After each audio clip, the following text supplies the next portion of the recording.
Family, listen, I know I've been gone for a while, but I got to get this one in. We're going to talk about it. We're only going to do one today, but we're going to talk about 5 things you will encounter on the road to your God-given destiny. Remember over in Jeremiah chapter 1, I believe at verse 4, beginning at verse 4, when the Lord said to Jeremiah, he said, Jeremiah, before I formed you in your mother's womb, I knew you.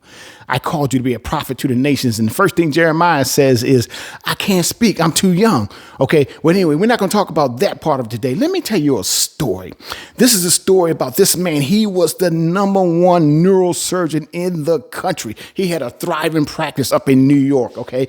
And he got a call that this man had been seeking him out and trying to get an appointment with him for months.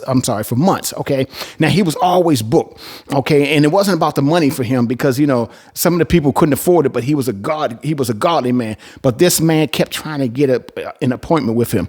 So one day he's sitting in his office and like the Lord spoke to him and said, hey, I need you to take this man on. So he dug up the information. He called the man and come to find out the man was in Miami, Florida. Okay. He was on his last leg and the Lord put on his heart, say, I need you to go and heal him. Now, he's the number 1 neurosurgeon. As a matter of fact, this man had tried everyone else. He had even tried abroad and with no success.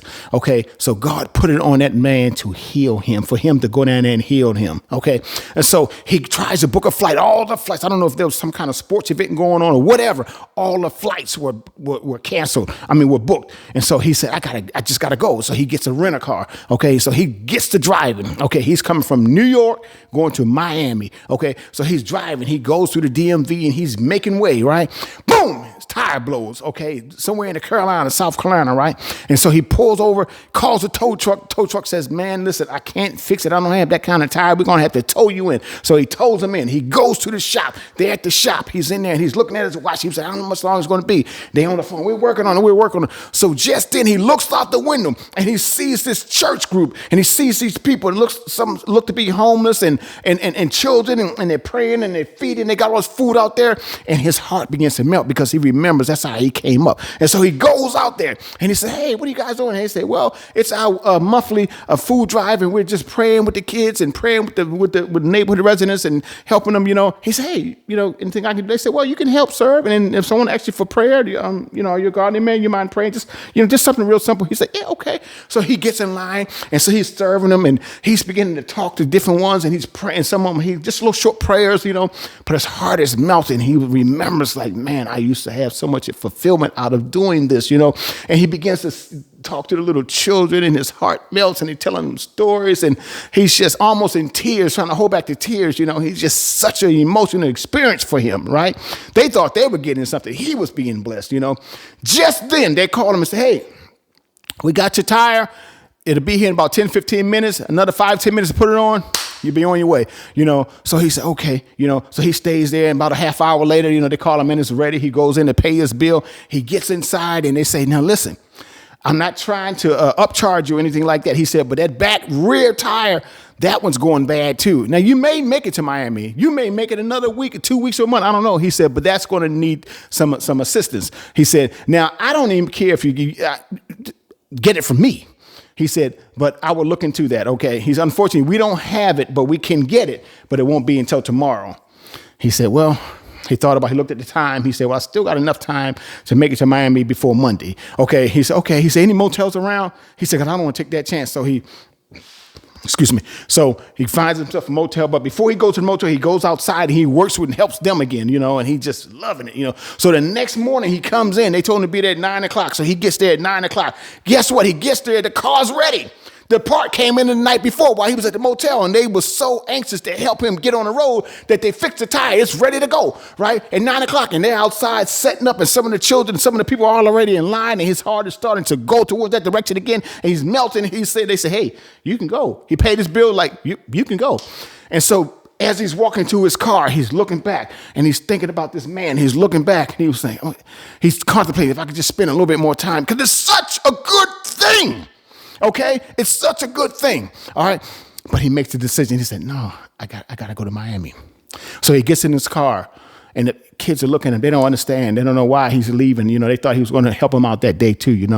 And so he said, "Hey, I got to go. Oh, Doc. So some of them are even crying. So he's driving down the road. Before he gets to the exit 95, he busts out in tears. And he's crying because he knows, like, man, I feel like I let them down. And this was a good thing that I was doing. But then he had to remember the man, that if he didn't get there, that man would die.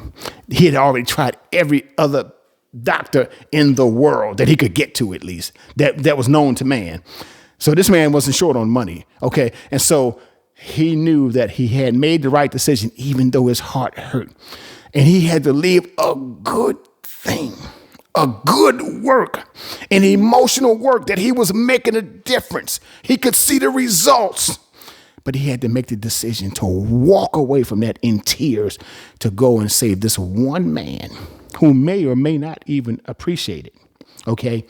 But that's what God called him to do before the foundation of the world. He made him a neurosurgeon because he knew this day would come. And so I say to you, you say, well, I'm not a prophet to the nations. I'm not a neurosurgeon. But if you and I don't begin to take the calling, the destiny that's on our lives, that important, that serious, somebody needs the very words that are coming out of your mouth. Just like I'm speaking to someone right now, they need my words that are coming from him through my mouth in exactly the way that I say it. I'm no longer concerned about who I'm not for. I know that who I am for, I'm for. And God sent me here to tell you, not you, but you. Okay, I'm here and I got the words, and I'm going to keep seeking God for the words that he has given me to give to you. What say you? Will you fulfill your destiny? Now, this was just part one. This was called Detours to Your Destiny. The next one we're going to talk about is Dangers to Your Destiny. Come back. We're going to get right back into it. We're going to get on the road to our destiny. We're going to fulfill our destiny that God said he planned for us before the foundations of the world.